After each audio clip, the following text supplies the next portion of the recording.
The Niagara Sustainability Initiative held another in their series of breakfast symposiums this week. Those on hand were present to find out more on the provincial cap-and-trade legislation that will take effect in January. So in Niagara, there are a few facilities that will be capped under the emissions, meaning that they'll have to stay under a certain limit, either through reductions or buying of allowances. But for the majority of people in Niagara, there won't be a huge impact. There will be some increases in electricity prices and natural gas prices, but there also is opportunities for smaller emitters to participate in the system and provide offsets so that they can actually benefit financially from the program. The downturn in manufacturing will lessen the impact of cap-and-trade in Niagara, but companies still need to be prepared.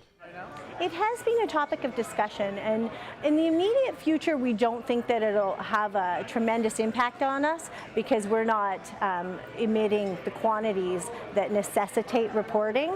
However, as you might have noticed in the presentations earlier, the legislation is fluid and could change, so it is important to us that we stay on top of it.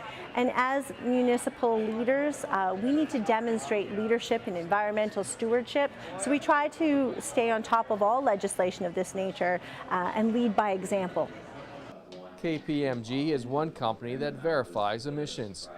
That emissions number is key. Coming in under the number would mean you could trade to a company that exceeds their quota, hence the term cap and trade. So in terms of readiness, obviously the large emitters that were always subject to the regulation are ready to report the emissions, and probably because they understand what their key sources are, have a good idea of where they could make reductions. I think some of the smaller newcomers, this year they're probably learning the specifics around reporting and how to calculate what that amount of emissions is, and then there is a learning curve associated with that. But as soon as I think they get a baseline, and as soon as Ontario gets a baseline of what the emissions are from these smaller emitters, I think they'll be in a better position to understand the allocations and eventually reduce them. Paul Huller was one of several who spoke. Huller has a business in California that specializes in helping companies adapt to cap and trade. You mentioned being prepared is pretty important. What's your advice to Ontario companies? Build strategic partners. I mean, you have to understand the legislation, but you're going to need strategic partners to help you be successful in cap and trade. People that know how to bring in the right technologies, the right consulting, and really support your journey through the cap and trade environment. You mentioned the California Head Start. What then has been the impact on the environment? Significant reductions in CO2.